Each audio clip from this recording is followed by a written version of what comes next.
Welcome to Do It for the Gram and Enneagram podcast with your host, certified Enneagram coach Milton Stewart, where we do it for the Enneagram, not Instagram. We make moves to improve our lives and those in our community. Woo! First official episode in 2023. That first one, if you didn't get to listen to it, it's about being more apologetically me, being more unapologetically me in 2023. So this episode, we're going to talk about the Enneagram is not the work. I think a lot of people get it confused and they think if they understand the Enneagram, then they're doing the work. And it's just not true. Let's go intro music.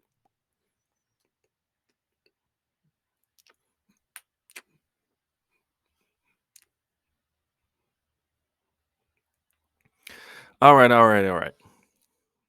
So this came up for me because I heard and I saw it multiple times. Seth Abrams, who does the integrated Enneagram, I believe. I hope I got it right, Seth.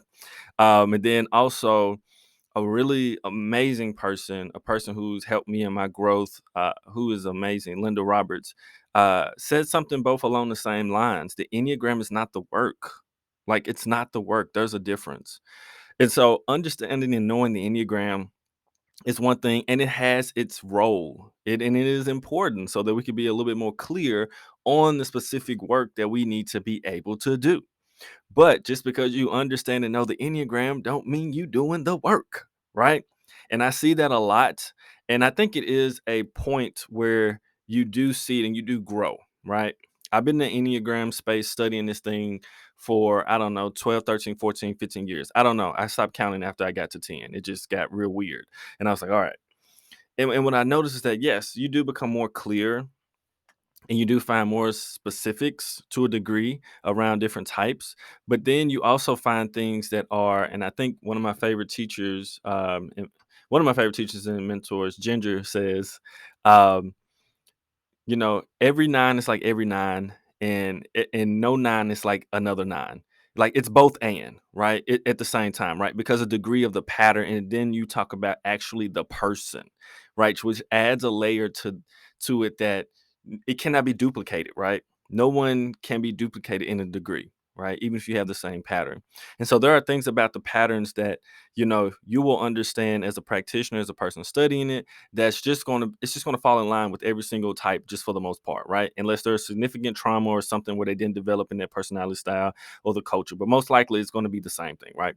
Because at the very core, there is something there. But in the exact same time, right? There's something about each single one of those types is going to be extremely different than the other. And they're like, I don't experience life that way, and right?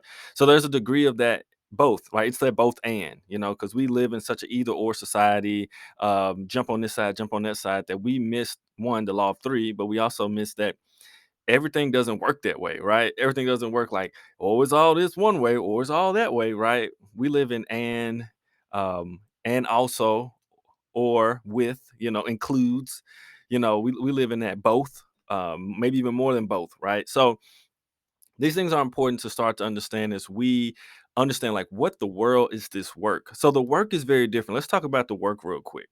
So the work you do once you learn the Enneagram, right? One of the biggest things that you can do when it comes to work is understanding how to be more self-aware. This is the thing, right? In order to be self-aware, you have to learn how to observe yourself, right? So these are different components that are very important to be able to do. One of the first steps is actually learning, how do I observe myself? How do develop what Helen Palmer calls, and maybe someone else gave her that this language, I don't remember exactly, but it's the inner observer. How do I develop the ability to be with myself in the present moment and take a look at it? Right? How can I notice that there's a stream or a river going on inside of me, or something really strong, but not be caught in it? How can I look at it? Right? And so when we talk about the inner observer, we're talking about the work, we're talking about growing. How can you observe what is happening in the moment to you? Right? What is going on mentally? What is going on at the heart level or emotionally, right? What is going on in the body level, the somatic or the sensate body level? What is happening, right? Because there is wise, intelligent, incredible information, right? Education, healing, all happening within those parts of ourselves. And until we're able to do that, you're not truly going to be able to grow. right? Unless some crazy outside factor happens and you have to shift, right? Because that's sometimes what makes people grow. Some crazy outside factor happens where it's like, oh, I have to shift now. But you don't have to wait for something catastrophic to happen externally, right? For you to actually be able to grow consistently. And so the work is saying, okay, not only am I developing this self awareness piece, this self observation piece first, like, how do I actually see myself? How do I actually know what's going on? And part of self observation is learning a presencing practice or meditation or qigong, some type of practice that allows you breathing techniques, conscious breathing, to allow you to know what the world is going on with you. Because in all honesty, we operate on automatic so easily, it's ridiculous. We don't even recognize it. We lose so much time just doing things automatically. We don't even recognize it. And sometimes if you're just listening, you're new and you have not done necessarily inner work or growth work or self observation work, then you probably may not even have a clue what I'm talking about. You like, what? I know what I'm doing most of the days. No, you don't. No, you don't. You really don't. We miss so much time, right? Just operating on this constant automatic egoic version of ourselves, right? And so the self-observation piece really allows us to be like, oh, shoot, okay, I kind of see what's going on here a little bit, right? Self-observation to me is kind of like introspection to a degree as well. It's a little bit different because introspection is kind of like, okay, you're looking at or you're looking at what you may have done or things that may have happened, but it doesn't mean that you're doing something with it. It just means that you're looking at it, right? There's some people who are very introspective, right? And at times it makes them think that they're so deep and they're so wise, they're so grow, they know themselves. That don't mean nothing. That's I mean, it may be a level away from people who don't see themselves to a degree at all, but it ain't that far. You still not doing the work. You're still in the same pattern, right? It don't change anything. And so self observation is a little bit closer to not just introspecting and looking over what you've done and how you may have felt and all this type of stuff, but it's a little bit more in the moment what's happening, right? It's like, all right, now that I can notice a little bit what's happening with me now, okay?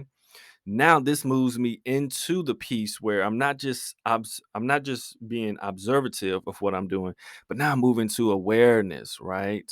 And now this self-awareness piece is like, okay, now there's something I can notice what's happening. Because first of all, we gotta notice, right? But once I notice what's happening, now I have the ability to choose, right? I have the ability to choose what I want to do, right?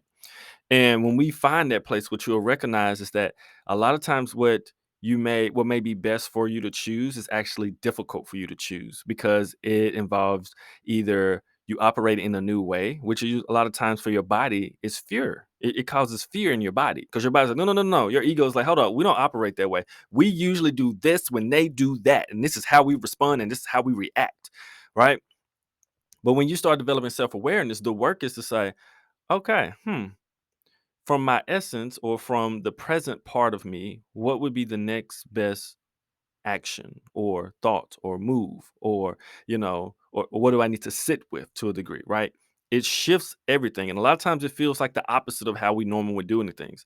So if you're a type that naturally wants to go forward and move fast, it may be the moment where it's like, yeah, this usually makes you move really fast and talk fast or act fast or say something, but maybe you just need to pause and pull back and just be um, a little bit more thoughtful in the way that you're going to engage this, or a little bit more heartful when you engage this situation. Or maybe you don't need to engage this one, right? Maybe just sit back and be like, well, they think I'm going to engage, but I don't have to do that today. That's not my thing, right? I'm choosing not to give my energy in a way that's going to be um, not beneficial to me or the whole situation, right? Because the ego want to flex on everybody. Everybody got to realize this. Everybody's ego here wants to flex somehow, some way. I don't care what type you think you are. I don't care if your ego even thinks comes from a standpoint of like you feel like you're less than or something like that, or you're depressed. The ego just wants to be right. And so most people would rather be right than be healthy. I'm gonna tell you them, say it again. Most people would rather be right than be healthy. Most people would rather be right than have the real truth. And it's just a part of the ego. That's what it is. And so we have to recognize that that is happening in us on a regular basis, including me, right? So it's very important to note that self-awareness is going to call for you to be more humble. This is one major sign that someone is doing their work when they constantly are coming back to being humble in their work, right?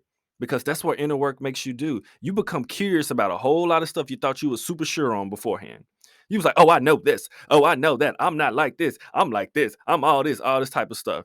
We do all that posturing and all that stuff, flexing on people and doing all this and all this. You start doing the real work, real self-awareness work, you're gonna be humble real quick. Because you're gonna start to question the things that you were so sure of at times, right? And that your ego had you thinking that you were the bum and all this. It's gonna make you humble. And so that's the mark of a lot of good inner work you see people doing if they come back to humbleness, right? Our ego flexes at times, and then we gotta be like, ooh, let me pull it back. Oh, let me think, let me process on that, right? And so that's one thing. If I don't see someone practicing their work, if I don't see humbleness in their game, in the way that they do things, I know they ain't doing the work. They may know a lot about the Enneagram, and that's what we're talking about here. There's a lot of people know a lot about the Enneagram. There's people who will argue me down about stuff about the Enneagram, right? And they ain't studied it for more than 2 years, but they ready to argue with me because they know. And it's like, I'm not gonna argue with you on this stuff first and foremost, because I'm out here trying to do the work and work with people who want to do the work, right? Who want to transform their lives, right? Who want to go to a deeper consciousness, right?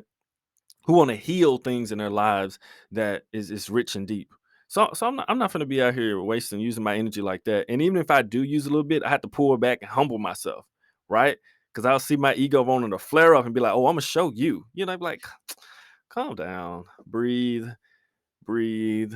integrate whatever pride that this is so that we can start to work on it as well, right?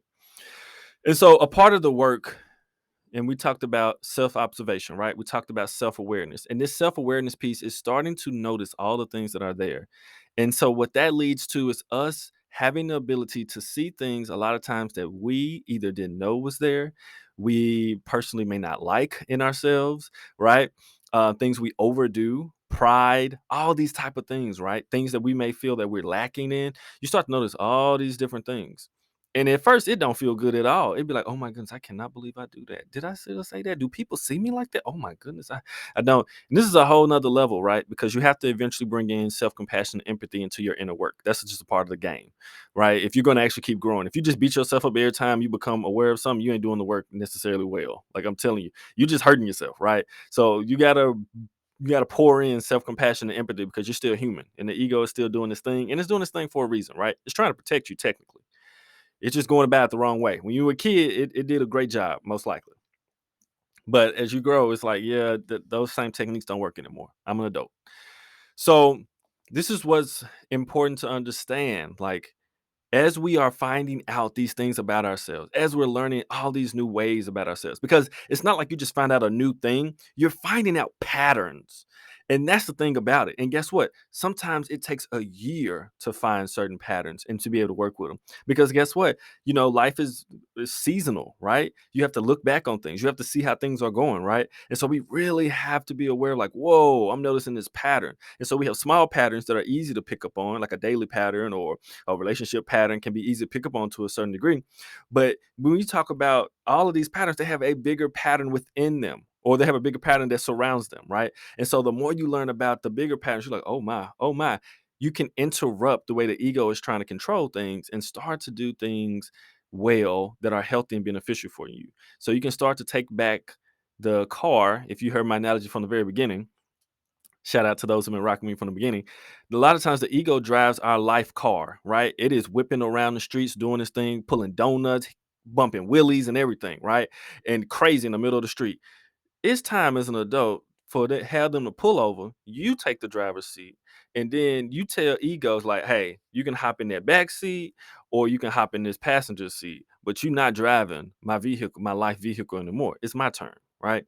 And so as we're learning all of these things, these new things, we have to learn what we call integrate. You have to learn to integrate